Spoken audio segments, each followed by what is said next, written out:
Assalamualaikum warahmatullahi wabarakatuh. Kami dari kelas 07 SAKP 010 ingin memenuhi tugas mata kuliah manajemen strategik yang diampu oleh Unita. Kami dari kelompok 2 yang beranggotakan saya Widiani Kalastari, saya Bella Zazila, saya Shanti. Pada kesempatan kali ini kami akan menyampaikan materi di pertemuan 11 yang berjudul Strategi dalam Tindakan Michael Porter. Pembahasan yang pertama ada strategi generik Michael Porter.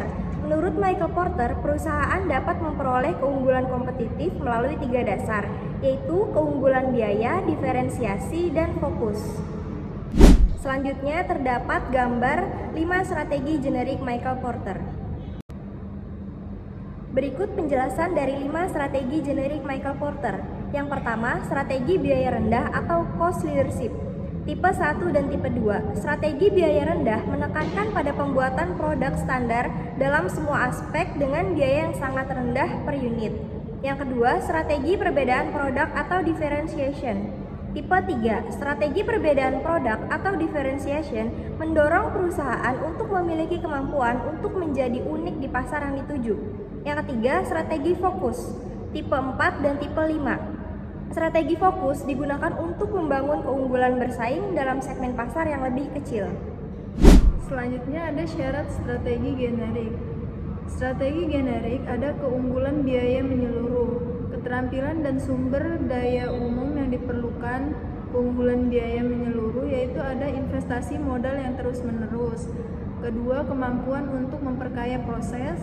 Yang ketiga, pengawasan tenaga kerja yang ketat. Adapun syarat organisasi umumnya, yang pertama kontrol biaya yang ketat, yang kedua laporan sering, pengawasan menyeluruh, yang terakhir fokus pada target kualitatif yang ketat.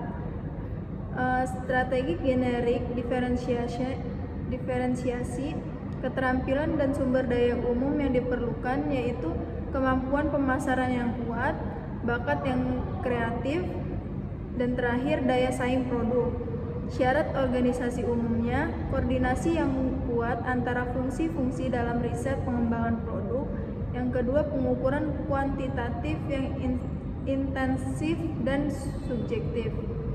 Selanjutnya, resiko strategi generik.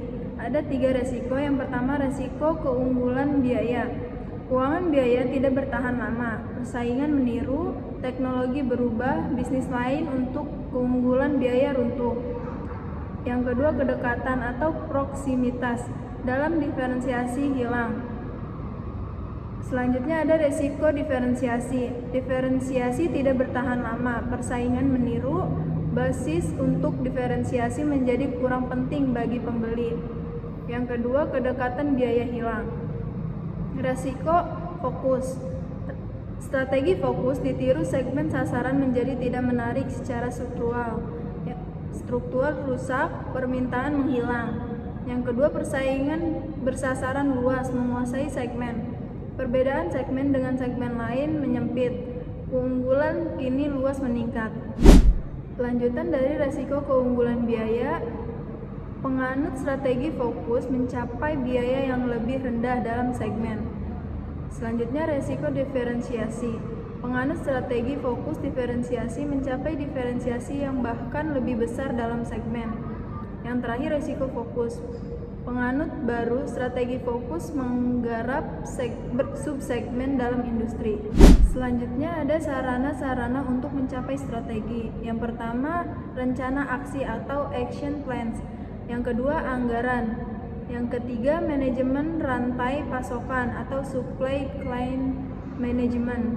Yang ketiga, teknologi informasi atau information technology. Yang kelima, manajemen kinerja. Yang keenam, inovasi dan riset. Yang ketujuh, pelatihan dan pengembangan karyawan. Yang kedelapan, pemasaran dan komunikasi. Yang kesembilan, struktur organisasi dan pengelolaan. Yang terakhir, sistem penghargaan dan insentif. Selanjutnya, strategi menunjukkan berbagai tindakan yang perlu diambil untuk mencapai tujuan tersebut. Bisnis memiliki 2 jenis tujuan umum, keuangan dan strategis. Tujuan keuangan contohnya meliputi pertumbuhan pendapatan, meningkatkan laba bersih, pembayaran dividen yang lebih tinggi kepada pemegang saham. Yang kedua, tujuan strategi. Contohnya meliputi peningkatan pangsa pasar, peningkatan kecepatan pengiriman, pencapaian biaya yang lebih rendah daripada pesaing, dan peluncuran produk yang lebih inovatif. Selanjutnya, manajemen strategi dalam organisasi nirlaba. Organisasi nirlaba perlu merumuskan strategi dan rencana aksi untuk mencapai tujuan mereka. Ini melibatkan pengembangan program, proyek, atau inisiatif yang bertujuan untuk memenuhi kebutuhan identifikasi. Selanjutnya, manajemen strategi dalam pemerintahan.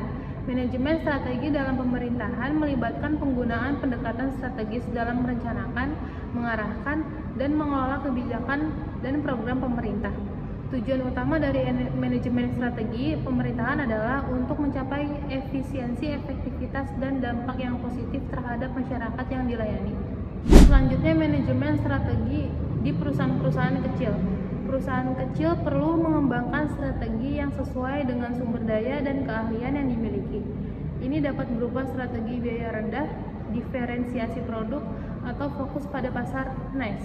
Manajemen strategi membantu perusahaan kecil mengelola sumber daya yang terbatas dengan efisien. Kesimpulan yang dapat diambil dari pembahasan materi yang telah kami sampaikan yaitu Michael Porter dalam Strategi dalam Tindakan menekankan bahwa strategi adalah tentang menciptakan posisi unik yang mampu memberikan keunggulan kompetitif yang berkelanjutan. Menurutnya, strategi bukan sekedar peningkatan efisiensi atau serangkaian aktivitas operasional, tetapi keputusan yang berbeda dari para pesaing untuk menciptakan nilai tambah bagi pelanggan. Strategi yang efektif juga melibatkan konsistensi dan keselarasan antar aktivitas, di mana setiap aktivitas paling mendukung dan memperkuat sehingga sulit ditiru oleh pesaing secara berkelanjutan. Sekian pembahasan materi yang dapat kami sampaikan. Semoga apa yang telah kami sampaikan dapat bermanfaat bagi para pendengar. Kurang lebihnya mohon maaf. Wassalamualaikum warahmatullahi wabarakatuh.